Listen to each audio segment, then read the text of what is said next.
کہ ہم لوگ بھی گل گپاڑا پسند نہیں کرتے.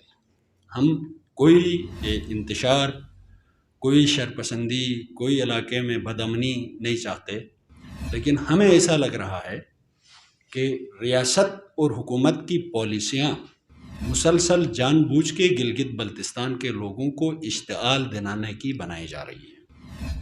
ہم ریاست سے بھی حکومت سے بھی ملتمس ہیں کہ اپنے اداروں کے اندر جہاں گلگت بلتستان سے متعلق پالیسیز مرتب ہوتی ہیں اچھی طرح دیکھ لیں. گلگت بلتستان میں دشمن کا ایجنٹ نہیں ہے، دشمن کا ایجنٹ ریاست کے اور حکومت پاکستان کے مراکز میں بیٹھا ہوا ہے، جو گلگت بلتستان سے متعلق جان بوجھ کے ایسے فیصلے کرا رہا ہے کہ یہاں کے لوگ زندہ باد کے بجائے مرد آباد کے نعرے لگانا شروع کر دیں. یہ میں علل اعلان آپ کے وساطت سے بغیر ڈکے چھپی قوم کے ہر دل کی آواز آپ کے سامنے رکھ رہا ہوں. مجھے سے کوئی غرض نہیں ہے، میں کسی بھی پلیٹ فارم میں اپنے کیے ہوئے الفاظ کی جواب دینے کے لیے تیار ہوں، میرے پاس دلیل بھی موجود ہے. یہ یاد رکھے حکومت بھی، یہ یاد رکھے ریاست بھی، یہ سبسڈیز کی ڈور واحد ڈور ہے جس نے گلگت بلتستان کو اسلام آباد سے جوڑے رکھا ہے. یاد رکھے ریاست بھی، یاد رکھے حکومت گلگت بلتستان بھی. اگر یہ ڈور ٹوٹ گئی تو خدا کی قسم ہماری ہمدردیاں، ہمارے تعلقات اور ہماری راہداریاں سب بدل جائیں گی. اس میں ایک دن بھی نہیں لگے گا. بہت ہو چکا ہے ہمارے ساتھ، بہت سرنڈر کر چکے ہیں ہم.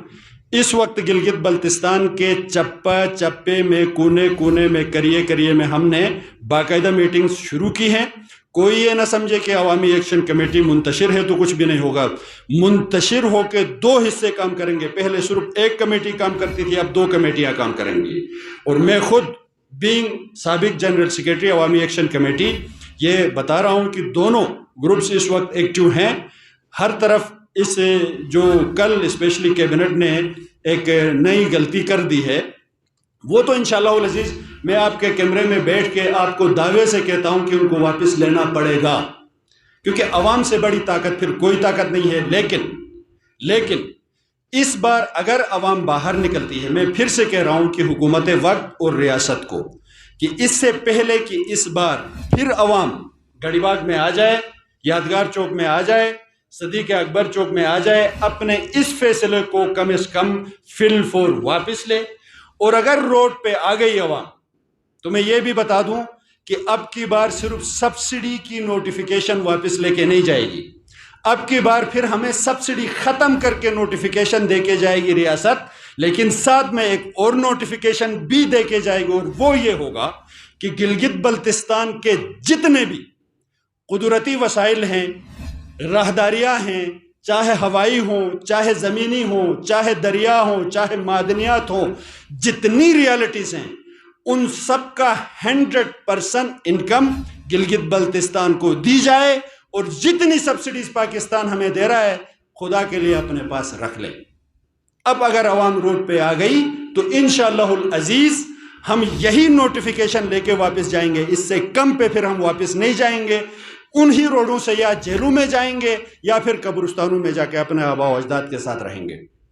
اس سے کم پہ پھر لوگ واپس نہیں جائیں گے. اس لیے میں اب بھی آپ کے وساطت سے حکومت وقت اور ریاست دونوں کو یہ بتلانا چاہ رہا ہوں کہ خدا را اس سے پہلے کہ اب گلگت بلتستان کے لوگ باہر نکلیں، اس فیصلے کو، سبسڈیز کو جو آپ لوگوں نے کیٹیگرائز کر کے جو ایک ڈرامہ کیا ہے، یہ سبسڈی آپ کوئی ہمیں خیرات میں نہیں دے رہے ہیں، یا گلگت بلتستان کے لوگ کوئی غریب نہیں ہے جو تم یہ سبسڈی دے رہے ہو.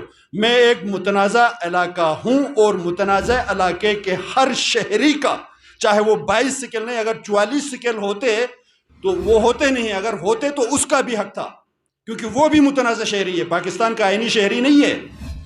پاکستان جو ہمارے اوپر انتظامی طور پہ بیٹھا ہوا ہے وہ پابند ہے کہ اس گلگت بلتستان کے ہر شہری کو جو ڈومیسائل ہولڈر ہے سبسڈی دے. وہ سبسڈی کوئی خیرات نہیں دے رہے ہیں ہمیں. خدا کے فضل سے گلگت بلتستان میں کوئی بھوکا نہیں سوتا ہے، یہاں کوئی اتنی بڑی غربت نہیں ہے. یہ ایک لیگل پوائنٹ ہے، یہ ایک قانونی مسئلہ ہے. ہماری قانونی حیثیت کو مسخ کرنے کے لیے یہ ڈرامہ رچایا جا رہا ہے. یہ 22 سیکل 21 سیکل. ہمارا بے روزگار بھی تمہاری سبسڈی کا محتاج نہیں ہے. اگر میں حساب کروں، لوگ کہتے ہیں پاکستان ہمیں یہ دیتا ہے، پاکستان ہمیں، میں حساب کروں 74,000 مربع میل قدرتی خزانوں سے لکو دک بھرا، 77 سال کا صرف میں کرایہ لگا دوں اسلام آباد پہ، اس پہ ہی پورا پاکستان بک جائے گا، ادا نہیں کر پائے گا. ہم اتنا دے رہے ہیں پاکستان کو، لیکن جتا نہیں رہے ہیں. تو کوئی ہمیں سڑا ہوا گندم دے کے بھی جتانے کی کوشش نہ کرے. ہم کسی کے خیرات پہ نہیں پل رہے. الحمدللہ ہماری خیرات پہ اس وقت بھی اسلام آباد پل رہا ہے. میری راہداریوں کی آمدنی سے اسلام آباد پل رہا ہے. میرے ہوائی راستوں کی آمدنی سے اسلام آباد پل رہا ہے. میرے انٹرنیشنل ٹوریزم کی آمدنی سے اسلام آباد پل رہا ہے.